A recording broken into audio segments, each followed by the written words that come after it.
Welcome to Govinda maths class 11th math exercise 1.2 1.2 का जो है 1 नंबर और 2 नंबर क्वेश्चन हम बता चुके थे। आज जो बताएंगे वह 3 नंबर होगा। ठीक है, क्या number? 3 number, class 11th math. ठीक है, तो चलिए एक्सरसाइज 1.2 का 3 नंबर क्वेश्चन हम लिखे हैं। कहीं कोई दिक्कत? लिखे क्या है कि निम्नलिखित समुच्चयों में से प्रत्येक के लिए बताइए कौन परिमित है और कौन अपरिमित। तो परिमित समुच्चय की परिभाषा हम लिखाए थे। जिस वैसे समुच्चय या जिस समुच्चय के अवयव निश्चित हो उसे कौन समुच्चय कहते हैं? परिमित। और जिस समुच्चय का अवयव निश्चित नहीं हो, अनिश्चित हो, उसे क्या कहते हैं? अपरिमित। अगर परिमित समुच्चय पूछा जाए तो आप कहिएगा कि जिस समुच्चय के अवयव निश्चित हो उसे परिमित समुच्चय, और अपरिमित समुच्चय जिस समुच्चय के अवयव निश्चित नहीं हो। तो चलिए क्वेश्चन देखिए बाबू, यहां ध्यान दीजिएगा। क्वेश्चन, पहला क्वेश्चन है एक्स अक्ष के समांतर रेखाओं का समुच्चय। एक्स अक्ष के, एक्स अक्ष जानते किसको कहते हैं? सुनिएगा, जैसे बाबू यहां पे इस टाइप का लिखे और एगो खड़ा करते हैं। ठीक है, इसको एक्स अक्ष कहते हैं। इसको क्या कहते हैं? एक्स, एक्स डैश, वाई और वाई डैश। तो कहता एक्स अक्ष के समांतर रेखाओं का समुच्चय। एक्स अक्ष के समांतर कितनी रेखाएं आप खींच सकते हैं? तो रे बाबू, एक्स अक्ष के समांतर यह रेखा खींचे। समांतर मतलब जब दो रेखा प्रतिच्छेद ना करे, समझे? फिर देखिए एक्स अक्ष के समांतर यह भी रेखा आप खींच सकते हैं। खींच सकते हैं कि नहीं खींच सकते? कि यह भी रेखा खींच सकते हैं। खींच सकते हैं कि नहीं खींच सकते हैं? ऊपर भी आप खींच सकते हैं। इस मतलब कि जितना मर्जी आप उतना खींच सकते हैं। क्या निश्चित है कि अनिश्चित है? परिमित होगा कि अपरिमित होगा? अपरिमित। तो एक्स अक्ष जो है इसके समांतर जो रेखा है अनिश्चित है। क्या है? तो जब अनिश्चित हो तो परिमित होगा कि अपरिमित होगा? हाँ, लिख दीजिएगा, यह क्या है? अपरिमित समुच्चय है। कहीं कोई दिक्कत बाबू? बोलिए। चलिए दूसरा नंबर क्वेश्चन है अंग्रेजी वर्णमाला के अक्षरों का समुच्चय। अंग्रेजी वर्णमाला हम जानते हैं कि अंग्रेजी में कितना अक्षर होते हैं? 26 गो। A B C D E F G. निश्चित है को निश्चित है?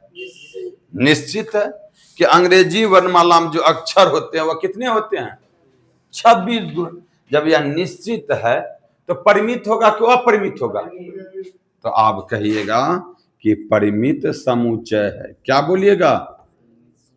परिमित समुच्चय है। कहीं कोई दिक्कत? अगला, उन संख्याओं का समुच्चय जो 5 के गुणज है। 5 के क्या है? गुणज मतलब कि गुना हो रहा है। जैसे कि 5 गुना 1, 5 का गुणज बराबर 5। 5 किससे गुणज है? 1 से। 5 गुना 2 किससे? 10। 5 गुना 3 15। 5 गुना 4 कितना होगा? 20। तो गुणज मतलब समझना है कि 5 का पहाड़ा मतलब 5 से जो जो संख्या भाग लग रहा है वह सब क्या है? 5 का क्या है? गुणज है। तो 5 का गुणज आप ऐसे लिख सकते हैं कि 5 है, 10 है, 15 है, डॉट डॉट डॉट 20 होगा, 25 होगा, 30 होगा, 35 होगा, 40 होगा, 45 होगा, 50 होगा। आप जानते हैं क्या 50 तक होता है क्या? 55 होगा, 60 होगा, 65 होगा, 70 होगा, 75 होगा। इस प्रकार से अनंत तक जाएगा। निश्चित है कि अनिश्चित है? अनिश्चित। परिमित होगा कि अपरिमित होगा? अपरिमित समुच्चय है। अपरिमित समुच्चय है। देखिए इधर दिख रहा है क्या, उसमें दिख रहा है। चलिए 3 नंबर तक में कोई दिक्कत है बाबू। चलिए 4 नंबर क्या है क्वेश्चन। पृथ्वी पर रहने वाले जानवरों का समुच्चय। आप बताइए पृथ्वी पे कितना जानवर रहता होगा? अनंत जानवर। ये हमको भी लगा कि देखिए आपके हिसाब से तो यह तो अपरिमित होना चाहिए, लेकिन कभी आप सत्संग में या सिर्फ चर्चा सब में सुने होंगे कि देखिए अगर आप अच्छे कार्य नहीं करते हैं तो आप 84 लाख योनि में भटकिएगा। क्या सुने हैं कि नहीं सुने हैं? आप सुनवे नहीं करते हैं तो कहां से होगा? कभी कताल जो है सिर्फ चर्चा भी सुना कीजिए बाबू। देखिए जब हम यह क्वेश्चन पढ़े थे तो हमको भी लगा था कि यह क्वेश्चन जो है अपरिमित समुच्चय है। क्या है? लेकिन बहुत से ऐसे महान पुरुष हैं, वह किसी न किसी बुक में लिख दिया है। जैसे आप बायोलॉजी पढ़िएगा ना 12th में, तो वहां जानवर लिखा मिलेगा कि इस पृथ्वी पे कितना जानवर जीव जंतु है। जैव विविधता पढ़े होंगे, जैव विविधता, तो उसमें आपको मिलेगा कि इस पृथ्वी पे कितना जानवर है। मर गया होगा तो जैसे डायनासोर सब विलुप्त हो गया, समझे, तो मर गया। लेकिन यहां आपका बुक कह रहा है कि यह जो है परिमित समुच्चय। यह क्या है? जब हम क्वेश्चन पढ़े थे तो हमको भी लगा था ये अपरिमित होगा। क्या होगा? लेकिन इतना सा इस क्वेश्चन को याद रख लीजिएगा कि पृथ्वी पर रहने वाले जानवरों का समुच्चय क्या है? परिमित समुच्चय। क्या है? मतलब इसकी संख्या निश्चित है। इसकी संख्या क्या है? निश्चित है। कहीं कोई दिक्कत? चलिए क्या मारिएगा? अपरिमित। क्या मारिएगा बड़े बाबू? अपरिमित मारेंगे। देखिए रियली में तो जब हम पढ़ते तो लगता तो यही है कि अपरिमित होगा, लेकिन हाँ, लेकिन मारना क्या है? परिमित समुच्चय। चलिए यहां देखिए अगला क्वेश्चन। मूल बिंदु से होकर जाने वाले वृत्तों का समुच्चय। मूल बिंदु जानते किसको कहते हैं? जैसे सुनिएगा, देखिए दिखता है, इसको एक्स अक्ष कहते हैं और इसको क्या कहते हैं बाबू? वाई अक्ष कहते हैं। इसको वाई डैश, यहां एक्स डैश। इस बिंदु को कहते हैं मूल बिंदु। इस बिंदु को क्या कहते हैं? तो मूल बिंदु से होकर जाने वाले वृत्तों का समुच्चय। देखिए मूल बिंदु से होकर, जैसे यहां से होकर जाएगा कोई वृत्त, ठीक है, हो सकता है इतना बड़ा भी हम वृत्त बना सकते हैं। अच्छा चलिए इधर दिखता है, यहां से भी वृत्त हो सकता है। बोलिए, यह भी हो सकता है वृत्त, यह भी वृत्त हो सकता है। हो सकता है कि नहीं हो सकता? तो समझिए इससे कितना वृत्त जा सकता है? अनंत हो सकता है। निश्चित है क्यों? निश्चित है। तो परिमित होगा क्यों? अपरिमित होगा। लिख लीजिएगा यह भी अपरिमित। चलिए यहां पे लिख लेते हैं, यह भी अपरिमित समुच्चय है। क्या है? अपरिमित समुच्चय है। कहीं कोई दिक्कत बाबू? बोलिए, स्पीड में उतारिए।